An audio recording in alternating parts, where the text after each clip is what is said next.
So Brian joined my Yes, yes. program from USA. He was recommended by one of my student who is my PGMP, RMP, and PMP, Ravi Teja.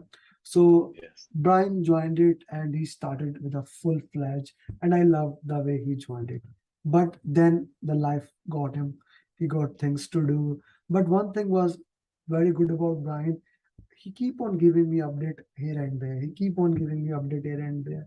And out of nowhere, I was just putting the status and sharing everyone that Yasin basically became certified PMP number 350, and Brian sent me the message, hey, I also did it.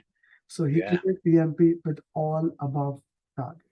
Brian, why don't you share your journey, your I lesson? would like to Yes, actually. I've yes, kind of waited for this moment because my journey is. I don't think it's typical, and it's kind of long, and yeah. it's almost uh, a what not to do. It's what not to do. So if I could share anything with anybody who watches this, um, somebody who hasn't taken the PMP yet, the one thing that I would say is keep the momentum going, because I fell off twice. The first time, and I don't think you know this, but I actually did another course more than a year ago, Uh-huh. the TIA course, Okay. which I like yours much better, by the way. Just fits my style and my the way I think about things. But I went through that, and then there's no follow up, there's no coaching or anything. It's just you just take these classes, and then you're left on your own. And and I got really busy with life and work, and I didn't go back to it for a year.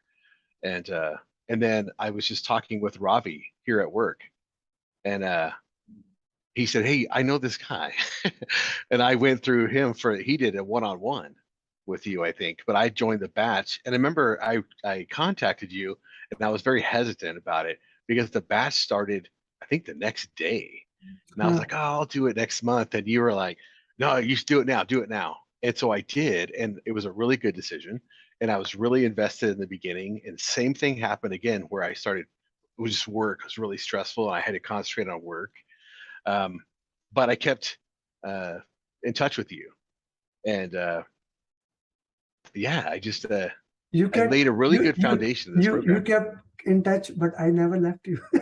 This is true. This is true, and I always admire the fact that you always seem to know uh, where I was at. You know what I mean by that? Like you always knew what I needed or didn't need. Like I'm going to push him, or I'm going to back off a little, or yeah, I really appreciated that. You kind of figured me out, I think. Yeah.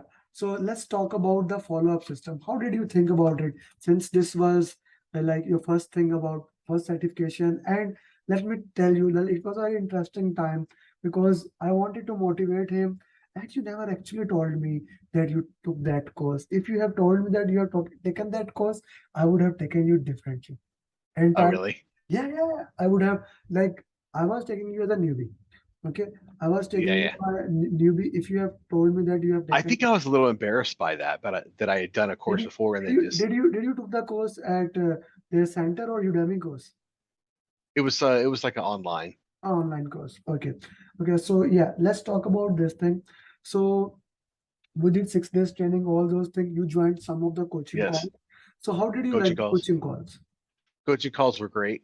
I think I like your approach because you do a couple different things. For example, say mind map exercise, which Mm, wasn't maybe my favorite, but I really like the coaching. I loved going through the questions.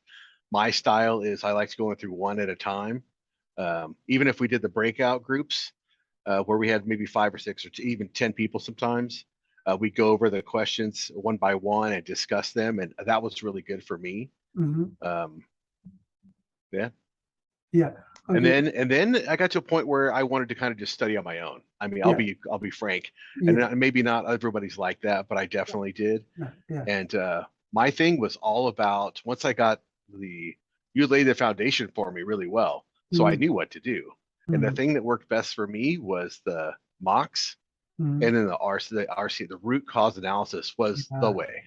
How is It's the that way I is learned. especially for those people like I started the batch 7 today.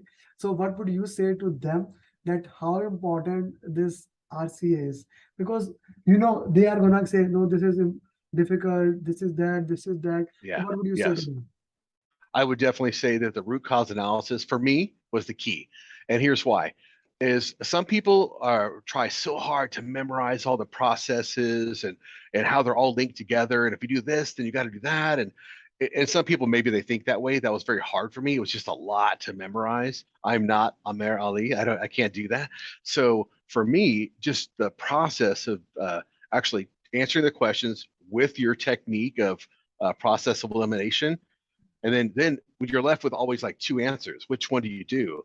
And if you get it wrong, you have to go do the root cause analysis. You have to understand why. And doing those many, many, many times, I did hundreds. Honestly, I also did some mocks that weren't in your program. I did other ones. I did every single question out of the Rita Mulcahy book. I did a lot of stuff, but just testing myself. Your questions are by far the hardest, honestly. But that whole process is what helped me learn. Obviously, I got above target in everything. So for me, that's what worked, was doing the root cause analysis. And if I were to recommend to the new batch 7, I would say keep the momentum going. Don't slack up like I did. It's just so much better for your personal life and work life. And also the root cause analysis for me was the best. And coaching calls, right? You get to you get a more holistic view of some of those questions and answers with your colleagues. Okay, so let's talk about the exam. How the one of the most important thing at this, because in the exam, is time management. So how did you manage that time in the exam? Honestly, I didn't even think about it. I wasn't worried about time, and I don't know why. And I know some people are.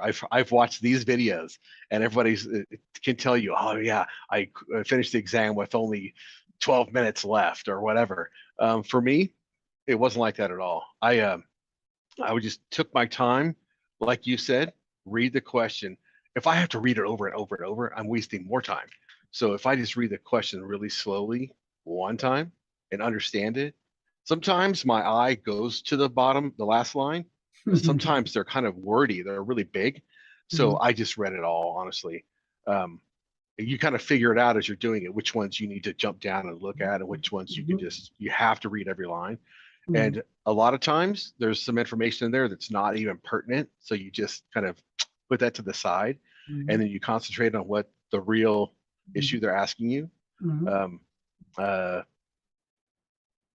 I just try, my time management was just, I don't know, for me, I just tried to relax and breathe and think about each question and do the process of elimination technique. Honestly, when I got done, I went to the center. I didn't do it online. And after 60 questions, you get a 10-minute break, and another 60 questions, you get a 10-minute break, and then another 60 questions, you're done. I did it like that. And I had a lot of time left, honestly, a lot. Okay, that is a great thing. Another additional advantage that you have from the other students, that you see your English is your main language. Yes, sir. Right? Absolutely. Yeah. Absolutely. Like, it is an advantage. Yeah, it is an advantage. Like sometimes the questions are so tricky. Sorry to talk over you, sir. The questions are tricky, and I speak English is my first language, so I can understand it. It must be very difficult for people whose language is the English is second. Like for example, look at the batch 7 today, and I have added one more exercise at the start of the class. I'm always trying to add here and there few more. How to improve. I did a pre-mortem exercise, like what could happen, why would you fail? And it was interesting to see that most of the candidates said that they will lack out of time. The time management would be the problem because they believe because of second or third language as an English, they can do that challenge. So of course, it has never happened to any of my students in last 3 years because of the mocks. But the psyche is this, that this may happen. Okay, Bryan, I understand you're a busy person, and finally happy to have you for recording the journey. I wish you best of luck for your future endeavors. Thank you, sir. Thank you very much for everything. It's fantastic. I would not have done as well as I had done if I hadn't had the foundation that you gave me, for sure. Absolutely. Thank you.